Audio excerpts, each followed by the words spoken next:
20,000, 30,000 personnel there to help transition to the Iraqis' own military capabilities. And then just a couple of weeks ago, Romney said this: America's ability to influence events for the better in Iraq had been undermined by the abrupt withdrawal of our entire troop presence.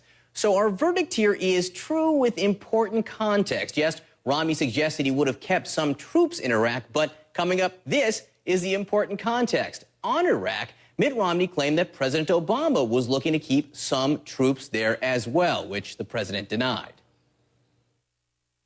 You and I agreed, I believe, that there should have been a status of forces agreement. Did you? True. Oh, you didn't? You didn't want a status of forces agreement? No, what I would not have done is left 10,000 troops in Iraq that would tie us down. That certainly would not help us in the Middle East. So what are the facts here? Well, Leon Panetta, the Secretary of Defense, was negotiating to keep 3,000 to 5,000 troops in Iraq within a so-called status of forces agreement. This fell apart over the issue of whether U.S. troops would have certain immunity. So our verdict here is what Mitt Romney says here is mostly true. The president did seem willing to leave some troops in Iraq under certain conditions. The deal just fell apart. Well, yeah, that status of forces agreement negotiation collapsed. As a result, all U.S. troops out of Iraq. Good initial reality check, John. Thanks very much. Jessica Yellen, Jim Acosta are joining us from Lynn University as well. Let's go to Jessica first. Jessica, you have a guest. Hi, Wolf. I do. I'm here with David Axelrod, one of the most senior advisors on the Obama campaign. You've known the president for years. I want to ask you, David, tonight, the president pointed out to Mitt Romney at one point that the Navy, he compared it to bayonets and horses. Now, already the Romney campaign is saying that this can be put to use to their benefit in Norfolk and Portsmouth, important swing areas. Did the president inadvertently hand him an opening? Well, that's the way they think about all these foreign policy issues, Jessica. They think about it in very narrow political terms. But the fact is that what the president said to Governor Romney is, we don't have $2 trillion extra to spend on defense that the Pentagon isn't even asking for, and that we have other needs in terms of rebuilding our country. And in terms of our national defense, we have to have a national defense for the 21st century. We don't need the Navy of 1916 because we have aircraft carriers and we have submarines and we have a modern 21st century strategic scheme that he apparently is unaware of. But I think this was just the whole case of a president who's a strong, decisive commander-in-chief who knows what he believes, says what he believes, is consistent in his beliefs, and Governor Romney who is wrong and reckless and all over the place. And I think this was a rather decisive evening. Let me ask you, at one point the president said that the sequester, which is this big fiscal cliff we're facing at the end of the year, he said simply it's not going to happen.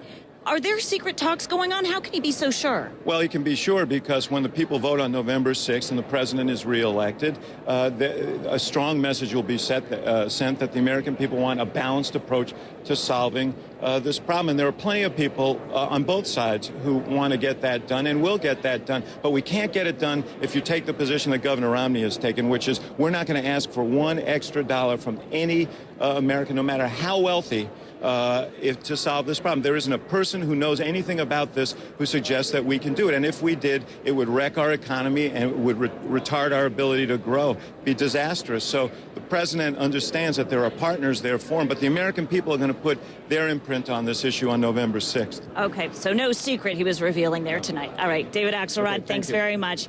Wolf, the Obama team is feeling very good about this debate in this hall tonight, and a big relief all around from them. Yep, I'm sure they are. All right, Jessica, thanks very much. Jim Acosta has got a special guest as well. Jim? That's right, Wolf. I'm with Ohio Senator Rob Portman. He was President Obama's stand-in, I guess, during debate preparations for Mitt Romney. I want to ask you about an exchange that happened at the very end of that debate. It was over the auto bailout for the car industry in this country. The president reminding viewers out there that Mitt Romney had that op-ed about letting Detroit go bankrupt. And then Mitt Romney said, I never said I would liquidate the industry. And the president went back and said, you can't airbrush the history on this. What is the history on this? Did he not say in that op-ed in the New York Times that he opposed the auto bailout? Well, first of all, that's great for us to get that issue out because people are going to be really surprised to learn the facts. And the facts are that it's President Obama who took the auto companies through bankruptcy. But Governor Romney advocated that policy as well in that op-ed. He did. He also advocated government help for the auto companies to get them back on their feet. What he didn't advocate, which the president did, was in the end leave a lot of people out of retirement. That's the Delphi workers you've heard about. He also shut down a lot of dealerships, picking and choosing the government which ones would be closed or not. In Ohio, he chose to close 2 auto plants.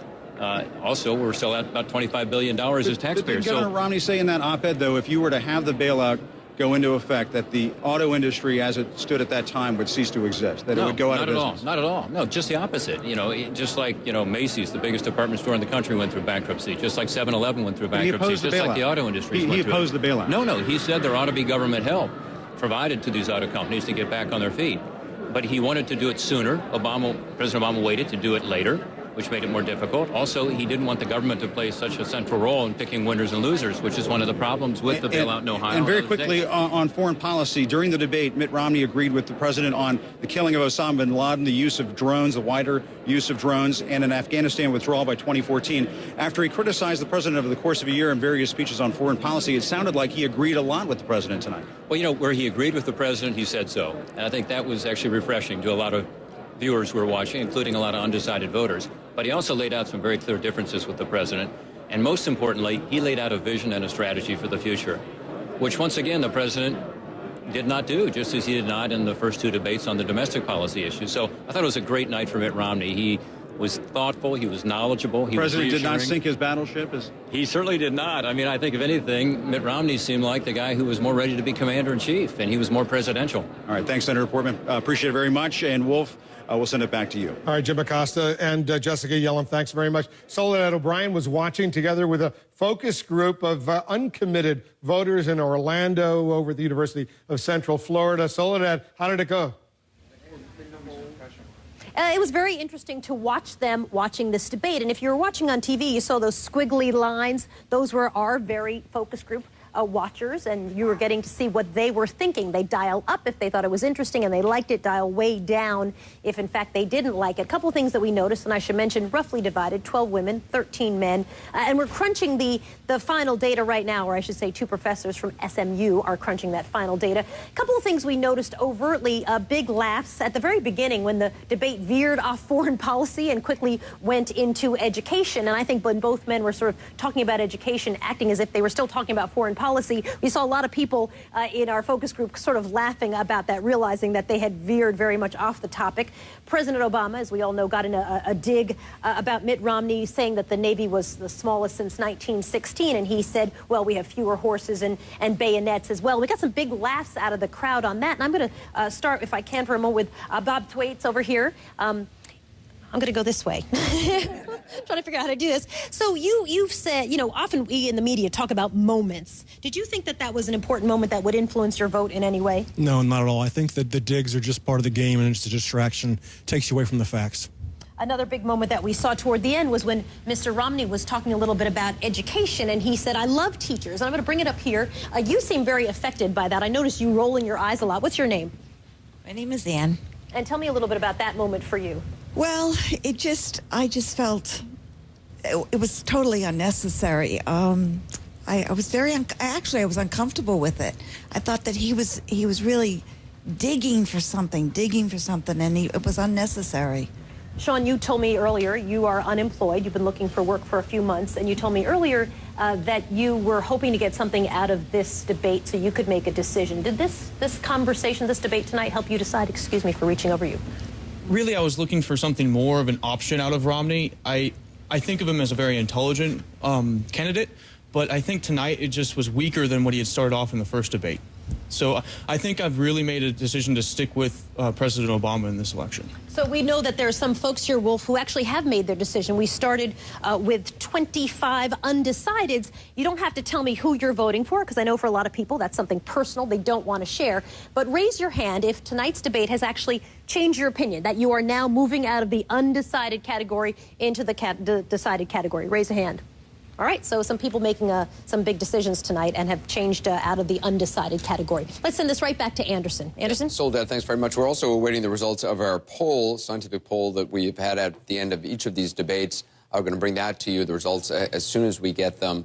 But let's talk a little bit more about what we just heard. Again, you often hear from these focus groups, oh, we don't like the attacks, and yet, as you pointed out before, John, people remember them, and actually that's why they're negative ads. People hate the attacks, people hate the negative ads, and then you ask them on the way out of the polling place, why did you make your choice? And they recite the last 2 negative ads they saw. That's how it works. I'm not insulting voters. Right, You know, one of the great things in traveling in the last several weeks is you go to these states is, you know, people do say they're sick of them, but they can't escape them, including during your daytime program, when they're aimed at women. And so you go from the fascinating thing to me is you ask, what do you watch during the day? What do you watch at night? What sporting events do you watch? And the campaigns are targeting different voters at different times of the day. That's what they do. And trust me, people can't escape them. Even though they don't like them, they're remembering them. So do you think tonight moved the needle in any direction? Do you think I think that in some ways it wasn't a debate as much as a discussion, because as I think all of us have said, Romney agreed with Obama so much in surprising ways. The one area where I wonder whether Obama gained an advantage is he quite effectively pointed out that Romney was indecisive, or had waffled on an issue, or had gone back and forth. And he kept saying, you know, being commander-in-chief, being president is about being consistent. I said I'd do this when I started. I think that was probably the most effective line of attack that Obama had. Did he set a vision for why he should have 4 more years? The president? Yeah. Not any more than I think we've heard, other than in the, you know, in the summation. But I think what was striking to me, and we were talking about the word cloud before, I just heard from somebody who is working with the president very closely, who said in the word cloud should have been I agree. Because what we heard so much from Mitt Romney, and I think that may muddle things to a certain degree for him, not only with his base, who was probably disappointed in the Afghanistan answer, but also with people who were looking for a clear way to kind of make a decision. But is it okay to say I agree now, and when earlier you were saying something else? Well, that's the problem. If you watch the primary debates, this, you know, Romney was much more muscular and sort of attacking the president on foreign policy. If you look at one thing I was struck by in Afghanistan, he said the surge worked. Right. Now, I don't think I've heard any Republican say praise the president's surge. And in fact, you could make a reasonable argument that the surge has had mixed results. But the other side of looking like a commander-in-chief, though, and that was one of the big tests tonight, is you're also auditioning for that job next to the nuclear button. And you don't want to be too hot. And Barack Obama was on the attack tonight, and I thought at times he was a little disdainful, petulant. It was personal, not just policy. So I think he paid a price for the attacks. And these debates are not only important tonight, it's the next week. The bites that are going to play, there are going to be very few Romney attack bites that play. There are going to be a lot of presidential Romney bites. There are going to be a lot of Obama on the attack bites. There are going to be a lot of I agree bites. Yeah, and by the way, that's smart strategy for Romney. One of the things I think is interesting here is it almost seemed like Romney was, if this debate had gone on for 30 more minutes, Romney was going to endorse Obama. I mean, it was an extraordinary thing. But in terms of impact, look at in-trade. At 9/21, Obama went to almost 80% on in-trade. People watched this. They were confused by Mitt Romney. They saw consistency from Obama, and they moved his direction. The people who watched. But again, is that enough to actually change things on the ground? I don't think we know. Yeah. Let's give it a few days to see how this sorts out. I think President Obama had 2 very good back-to-back debates. He came back for his base. There are a lot of people out there who are thrilled.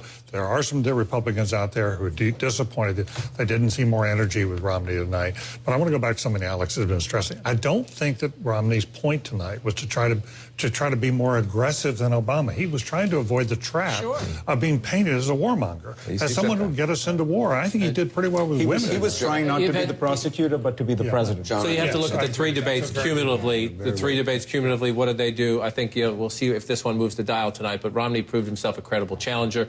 Romney tonight did keep pressing the no agenda line on the battleships and bayonets. That'll be an ad in Virginia. Let's check in with Wolf. Anderson, thanks very much. And we want to welcome our viewers in the United States and around the world. I'm Wolf Blitzer here at the CNN Election Center. We're beginning our coverage, a comprehensive look at how the President of the United States and the Republican presidential nominee did in their final presidential debate. In this hour, we're releasing the results of CNN's scientific poll of debate watchers. Who do they think won tonight? Stand by for that. Also, our reality check team, headed by John Berman and Tom Foreman, they continue to pour through the candidates' answers. They've caught several things already. You're going to want to hear what's going on. And Soledad O'Brien standing by with undecided voters in Central Florida. We're looking at when they gave their highest and lowest marks to these two presidential candidates. President Obama bristled when Mitt Romney accused him of going on a world tour, apologizing for the United States shortly after taking office. Listen to what Romney said